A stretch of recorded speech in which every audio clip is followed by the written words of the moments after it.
Hello, everyone, and welcome to another episode of Chatting with the Experts, TV show and podcast where I, the host, Paula Okone, speak with women from Africa, the Caribbean, and in the diaspora. But sometimes I make exceptions. I've had men on the show, and I've also had women who have visited Africa or the Caribbean, and they are excellent guests. Well, today, I am going to be speaking with Dr. Jeanette Linder. But before she comes on, let me tell you what we're going to be talking about. Our topic today is the Metabolic Communication Method, learning to listen and talk to your body. Isn't that exciting? And Dr. Linder says most of us have stopped listening to our bodies when we were young, and now we don't know how. She says learning to listen subjectively and objectively takes training and patience, but it is possible. Then you can help your body heal and improve your health span. I can't wait for that. So I'll tell you a bit about her before she joins us. She is a functional and integrative physician dedicated to patient-centered personalized care.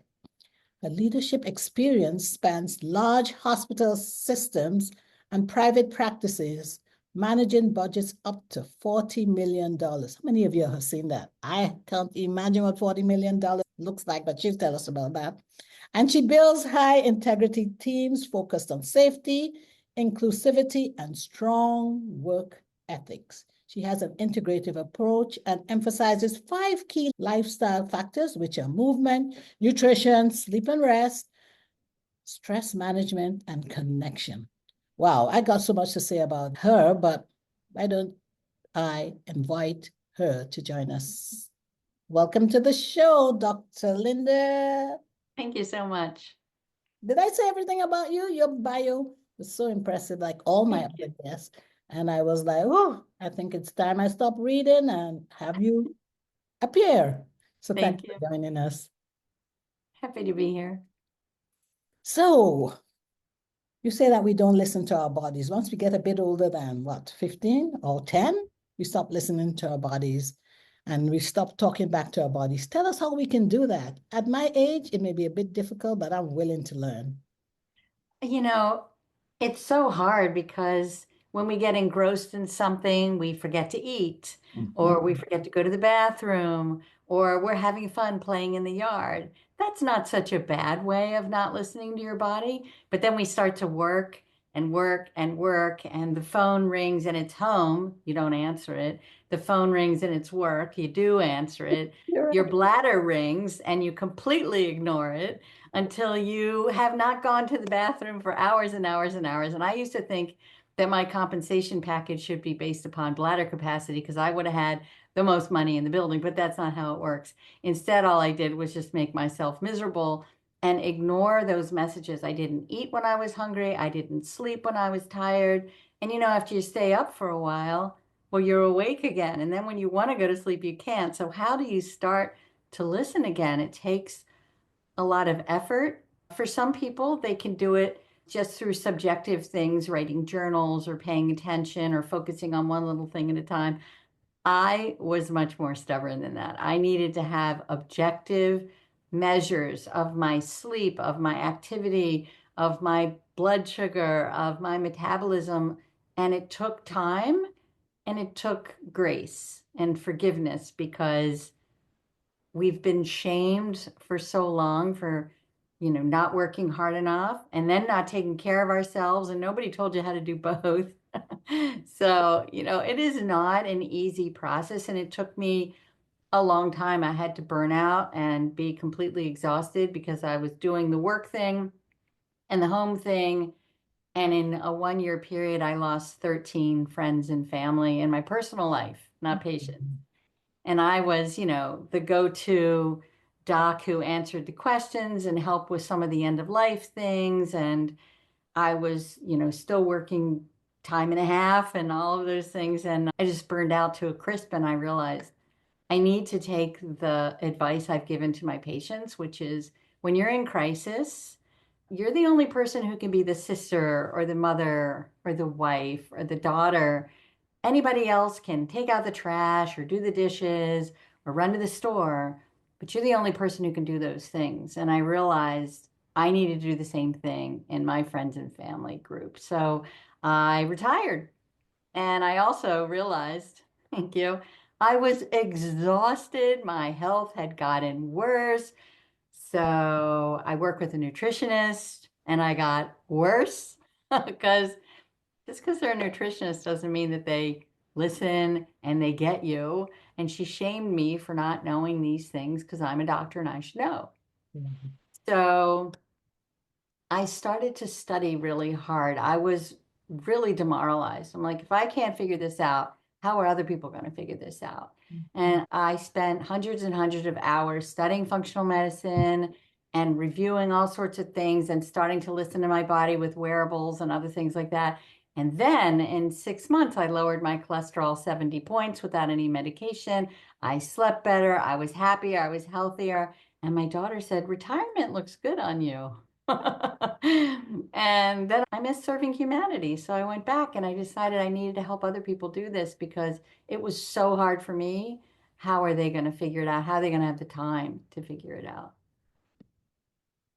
Here you are to tell us how, because this is, I mean, everything you spoke about, and I'm not a physician, but everything you spoke about, I could relate to, staying up late at night to finish some work for some clients. And I'm thinking blue light is not good. And so I'm struggling to stay awake. And then, of course, being exposed to so much blue light because I'm working on the computer, then I'm awake, but my body's tired.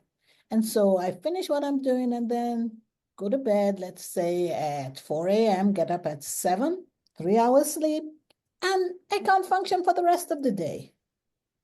And I think to myself, if I had just slept through the night and woken up, I'm sure I could have gotten through that project. Instead of in 5 hours, I could have done it in 2.5, if not less. So, yes. Yes, exactly. I get things done so quickly now. I feel kind of guilty because it used to take me so long before when I was distracted and exhausted and trying to pound the caffeine and the sugar to stay awake. And now I just get it done because I can focus. It's such a gift. I'm very lucky that I had that break. A lot of people don't have that. So how are they going to learn to do it without that 18 months off? Yes, yes, yes. But I love the fact that you said you went back and you went back to serve humanity. You missed humanity and you went back to serve humanity. So tell us Yes. a bit about that. I know you're doing integrative medicine. So can Yeah, so I went back in a couple of different ways. Mhm. I have been a radiation oncologist my whole career. I love that. I consider that crisis intervention. I love helping my patients. I love doing that, but it's not something I want to do 50, 60 hours a week anymore. And certainly not 100 like I did at my worst. And so I do that part-time in another state when they need me. And I started my functional practice, which is virtual. So I can take care of people in multiple states and I can have nice time with them. It's not a 15-minute visit. I've never had such a thing in this practice because helping people change the way they live takes dedication and it's very personalized. What I would say to you would be very different than what I would say to myself or someone else. And then I also found a way with this wonderful partner who I met who's a career strategist to help people anywhere in the world, women who are ambitious and climbing the corporate or entrepreneurial ladder of leadership Mhm. without destroying their health and relationships. So we try to ignite leadership from within, and we call that our Rise and Be Well workshops. And so that way, I don't need to have a medical license in every state and country, but I can help people learn to take care of themselves. So I kind of unretired 3 times. So cool. Unretired 3 times. Okay. Yeah. And I still have a life. And you're still smiling. Yeah. Wow. So, for those listening or viewing this, because this is a global podcast, what exactly do you mean? Well, you mentioned something a few minutes ago about being virtual and rise and what was the Be other? well. Rise and be well. Tell us a little bit about that because you said it's virtual, so anyone anywhere can be your client, your patient, and learn how to rise and be well. Yes. So the rise part is taught by my partner, Michelle Lance, who is a career strategist who worked her way up from bartender to national executive at a Fortune 10 company. So she knows how to get it done. She's amazing. She teaches the rise part, which are the career strategies, and I teach the be well. And of course, you need them both because in her career coaching, she saw that all these people were suffering with the same sorts of lifestyle issues that we all do. And you need to have them both to succeed. You can't give your best presentation to the board and seal a huge deal if you can't think straight and focus and you're yawning, right? Or you're, jittery from too much caffeine. So we do workshops that are virtual live or recorded. We have an online school and we also do corporate trainings, so it's pretty exciting. That's really exciting. Oh my gosh. I love, I've always been on the online space before it became the norm. And I was saying to someone today that unfortunately, I know COVID was a tough time for so many people, but at the same time, it made remote work so much more accessible to others worldwide so that now, you can impact lives positively wherever that person may be, as long as they have some form of internet connection and then they have, like Zoom or Teams or some other way that they can connect with you. And it has made the world smaller. So much. It has, it's amazing. Mm. Yes. And then I'm lucky enough to be in these wonderful women's entrepreneurial groups where I met you, and they're global as well. So I meet people who are mentors from other countries and friends, and it's really lovely. Yes, yes, yes. I'm so thankful for this. So let's talk about the difference now between functional medicine and conventional medicine. How do they fit together, actually? That's such a good question, and it's a controversial one. It's always been controversial. It's especially controversial with some of the things going on in the news because the combination is misunderstood in many times. People think of extreme supplements and herbs and, things that are very far from the mainstream, but that's not the kind of medicine that I practice. So conventional medicine, we're all familiar with that. Basically, you learn a diagnosis and then there's a series of pills or procedures and rarely lifestyle that are recommended. But we know from the World Health Organization that 71% of chronic illnesses are due to lifestyle.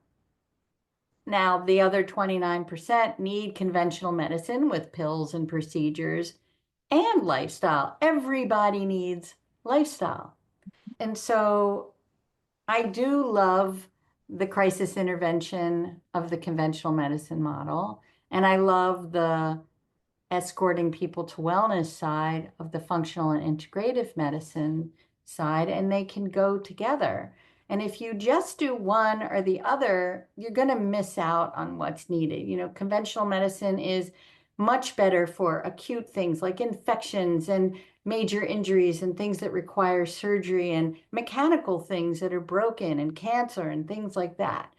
And it's not so good at things like diabetes and heart disease and other things that the medicines may cover up for a while, but continue to get worse over the years, where you can at least improve partially and sometimes completely with significant changes in lifestyles and selective herbs and supplements. I don't use them a lot. I like lifestyle first, which of course is more challenging. It's much easier to take a pill and have something done to you than to change your life. So true. So true. And, being educated on how to make lifestyle changes creates the lifestyle change because lots of people don't know. They run out, as you said, and probably get supplements. And it's taken a while for us to know that not all supplements are good for you. And you've Right. got to still sometimes know your body. As you talked about earlier on, listening and talking to your body. For example, I was having some knee pain, and someone said, get some turmeric and boil it with some ginger and make a tea, homemade tea, and drink it. I did that. And I did it because, oh my gosh, this feels so good. And then I noticed my head start to spin, and I'm like, why am I feeling so dizzy? And it was after doing some research and talking to my sister, who's a physician. She's like, do you know ginger and turmeric can lower your blood pressure? And I was like, never thought about that. I have low blood pressure, so I shouldn't take anything. But those were natural things. And so these are I'm things. impressed your sister knew that. Most docs would not know that. So kudos to her. But yes, there are times when you can use those things and sprinkle them in, or sometimes higher doses, but everything has a consequence, good, bad, neutral, whatever. But our biggest anti-inflammatory is movement, exercise. It's also the only thing proven to help prevent Alzheimer's. These pills might slow it down a wee bit. They don't cure it, they don't prevent it, but exercise does. And so, how do you get people to make changes? Well, they need to be motivated and it needs to be personalized. If we gave everybody the same list of things, we know that doesn't work. How many people join the gym in January and stop 3 weeks later, right? They Mhm. all have access to these things. We have to find something that sparks joy or interest or has something that makes them want to continue the habit. So the key is habit stacking. Like I couldn't remember to take my medicine. I'm like, how can I yell at my patients if I can't remember it myself? So Right. I had to put my medicine next to my toothbrush and took out my night pack and my morning pack with my toothbrush. I'd brush my teeth at night, take my night stuff, put it away, brush my teeth in the morning, take my morning stuff, put it away. You could do the same thing for what you eat and your movement, your connection with people and yourself, your meditation. You just create these little habits 2 minutes at a time, 5 minutes at a time, 10 minutes at a time. And before you know it, my morning routine went from 2 minutes to 45 minutes. I've built the time in there and sometimes an hour if I sneak in the New York Times puzzles. But it's by choice, it's not rushed. It makes me really happy and it ticks a lot of important boxes. And now it happens automatically because I've built it 2 minutes at a time. That's so helpful to know.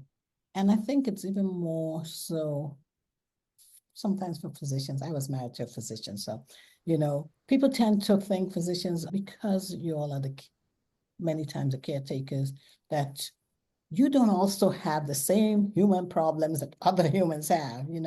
But to say that, you have to build it into your lifestyle. Start with, like you said, you didn't remember to take your pills in the morning. So you put in there too your toothbrush because you knew you were going to brush your teeth, right? And telling a patient that sometimes I'm sure changes the whole, oh my gosh, I keep forgetting. Oh, I must get a pill box, and the pill box is in the kitchen, and you brush your teeth in the bathroom, and so you forget, you're rushing out. Such a simple solution could Yeah. make a world of difference. Yeah. And that might not work for another person who needs to take it at a different time of day, but we have to find what works for them. And physicians are notoriously bad at taking care of themselves. I mean, the early death rate is pretty high. So everybody has the same kind of body. They just function differently, and you have to learn the care and feeding of your own body and give other people grace when they need different things from you than you. So true. So true. So I know you emphasize 5 lifestyle factors: movement, nutrition, sleep and rest, stress management, and connection. How can we modify that? What do you mean by when you say 5 modifiable lifestyles? So that's what I learned from the Institute for Functional Medicine. Mhm. Those are the main aspects of your life that all contribute to your metabolism.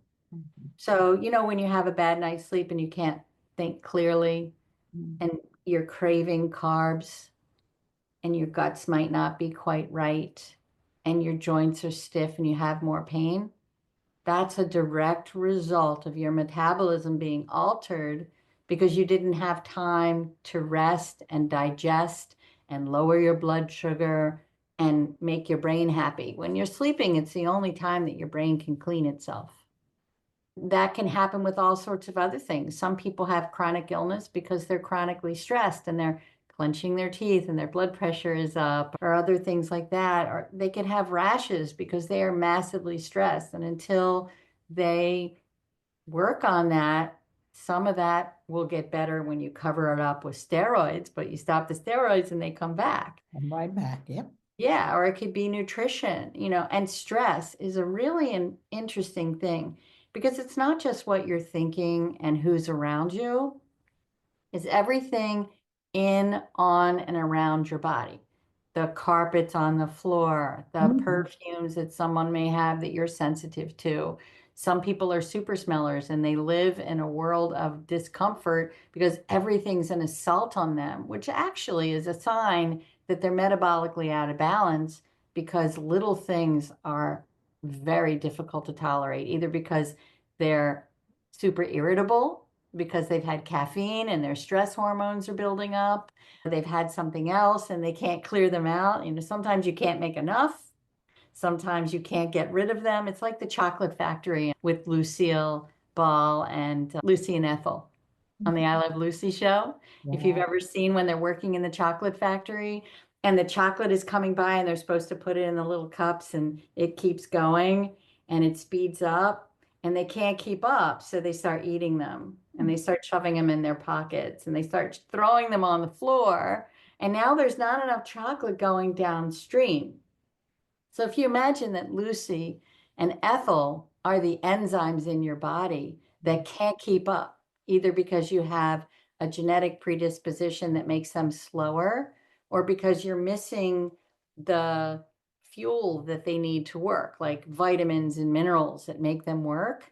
And so not only is the chocolate building up over here, that chocolate might be a very irritating chemical that's super helpful in a medium amount and super irritating in a high amount. Mhm. And then you've got this enzyme down here that's not getting what it needs. Mhm. So now this one's too low and this one's too high. And if all these gears work together and they're all out of sync, your orchestra sounds terrible and you feel terrible. So your pain is up and your immune system is down and you're very unpleasant to be around. That's how our bodies work. So sleep, movement, connection, that's relationships with other people and yourself, and nutrition and movement all help those gears move the way they're supposed to move. And enable us to function the way we're supposed to function. Yes. Yes, I mean, nutrition makes such a difference, but the right nutrition, I'm learning more and more because, like you said, the chocolate made me think about when I was younger. My job was to eat these fried bananas, or we call them plantains. I love them. I love them, and I obviously loved them too much as a kid because that was my job every Sunday. And I don't know how my parents didn't figure out if I like so much to fry and this small quantity is always coming to the table. Because as I was eating, as I was frying them, I was like, oh, it's I good. can relate to that. It Yeah, certainly wasn't good for my skin. At that time, I was 12, 13 when you start getting acne and pimples. yeah, exactly. Mm. Exactly. It's also not your fault that you like the taste of that. In Mother Nature, those sorts of things are only around for a few weeks a year. And so it's fine if you snarf down every plantain that you see. But in modern world, we can get those all the time. Yes. And we eat them way out of proportion. It used to be tons of plants, maybe some grains, some meat every so often. And now it's tons of grains that have been broken into little byproducts and things that have been turned into a tiny little subset of what they normally are. So all the clothes have been taken off the food. So it just rushes into your bloodstream and it makes you high. You know, people used to say, I want whatever Jeanette's on, because in high school I was like so fun at the parties. I was doing M&Ms and M's and brownies, and there was no hash in my brownies. I was offered that, but I didn't want sticks in my brownies. I just wanted the sugar. Just give me the real sugar. And they didn't see me hours later when I would crash and feel terrible. They only saw me when I was zipping around laughing like crazy. And that's what it's meant to do in your body, give you energy quickly. But we're not supposed to have it all the time. And then when we do, we get out of balance and we literally have an addiction cycle. And then we get sad and grumpy and have cravings when we don't get it. And then that changes our guts. The microbes that live in our guts actually put out chemicals that go straight to our brain that make us crave carbs. Isn't that crazy? Yes. And it also puts out inflammatory chemicals. So our joints hurt. So now we're grumpy, we're craving carbs, everything is sore, and we just want to feel good. So we do a little more caffeine and sugar, and we feel pretty good for about an hour. And Yes. then we feel terrible. And the cycle continues. Lather, rinse, repeat. Yes, that's it. That's it, Dr. Linder. So, wow, I can't believe we've been talking for this long. Yeah. So, if we want to really start, can you summarize it? If we really want to start learning how to listen and talk back to our bodies, where do we start? Where do we start? So to keep it really simple, which may sound fancy, but it's not, you can get an over-the-counter continuous glucose monitor, and that will tell you how your body responds to different foods at different times of the day, based upon how active you are, whether you're upset or not, the order in which you ate them. It's a game changer. And there are two companies that sell them over the counter for very reasonable prices. One is hellolingo.com, HELLOLINGO.com. And I am not an affiliate, I'm not getting money for this. They have a really nice interface. And then Stello.com, STELO.com. And they both are accessible for about $89, $99 a month, where you can start to do experiments. Some people only need to wear them for a month. I wear them off and on. And for a couple of years, I found that I can tolerate things now that I couldn't tolerate before. I could not eat an apple and peanut butter before. Now I can because my metabolism is healing and I don't spike higher and I'm much more active and happy now. So that's a good way to get something. Journaling is really important. And you can take it to a lot of detail. You can write down your symptoms in great detail, or you can keep it very simple. Today, my energy is high, medium, low. My mood is good, grumpy, neutral. My guts are good. Or you can keep it very, very simple and then start to compare this other information. And then you can do it for all 5 modifiable lifestyle factors.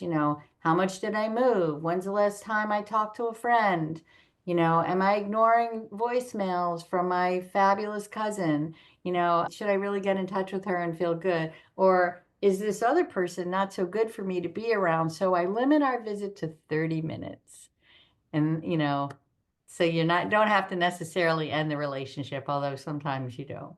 So all these things could be very simple, or if you're like me and you're a data junkie, I like to get lots of information. I like to use a device called Lumen that allows me to look at my metabolism to see how much fat and how much carb I'm burning, which is really interesting. And it took me a while to figure out how to wake up and fat burn, which is the way you're supposed to wake up. But if you're really stressed, or you ate too late, or you ate too many carbs, or you're not getting enough sleep, or other things like that, you won't go into fat burn in the morning. And that took me a while to figure out. And I'm back there, thankfully.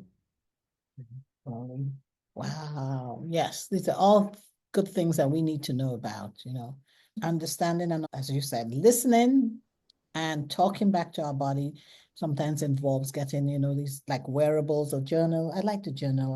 And then you talked about Lumen, did you say? Yes, Lumen. And that's a very cool device, but that's just kind of the beginning of it. When you put it together with very detailed intake, when I see a patient, I spend a lot of time reviewing their symptoms, their story. What happened to you before you were born actually affects the way your body works Yeah. throughout your life. And so you can take it to a much deeper level. But if you want to try to start this on your own, a lot of people feel a lot better when they just start to discover how they react to certain foods and drinks and circumstances. Now, having the desire to change once you learn that information is a whole nother conversation. It is indeed. And we may have to have that at another time. Yeah. I've learned so much from you. So for Thank you. those listening in or viewing this later, and we're going to have people who join us, how can people find you online? Do you have a website? Are you on LinkedIn? Any of the other social media? I do. I'm on LinkedIn, Dr. Jeanette Linder Wellness, and my website is drjeanettelinder.com. Note only one N in Jeanette. I'm on Instagram. I am not a very good social media type person, but I will respond if you contact me. And then my business with Michelle Lance is lancelinder.com, LANCELINDER.com. And we actually have a workshop starting at the end of June if you want a live one every other week for 4 sessions, and then every month for 4 more sessions. We'll meet live for about an hour and a half so we can go over a lot of really cool stuff in the Rise and Be Well workshop, and then you get a chance for some one-on-one coaching during those calls as well. That's awesome. I wish I had remembered. Oh, maybe you and Michelle Lance can come on and talk about how you work together. We'd love to. We have a lot of fun. It sounds like you do. Yeah. For those of you who listened and who are listening in or viewing this later on, I want to tell you and encourage you that if you'd like to be a guest on my show, reach out to me on my website, which is chattingwiththeexperts.com. I'm also on LinkedIn as Paula Okone, and I do have a business page there. I am on Instagram. My handle there is at chat_experts with an S _ podcast. And I also on Facebook. And I hesitate a bit because I should be more active on Facebook, but I'm not. And I'm working on that. I also have a YouTube channel. You can reach us there. Please subscribe and share with others, because one thing that we as women need to do is to encourage other women to be inspired, to be empowered, and to be educated, because there's so many things that we don't know, but we can learn from each other. So thank you so much, Dr. Jeanette Linder, Lots of fun. being a guest. And then now let's wait for those who have joined us to ask you questions, live questions. Thank you.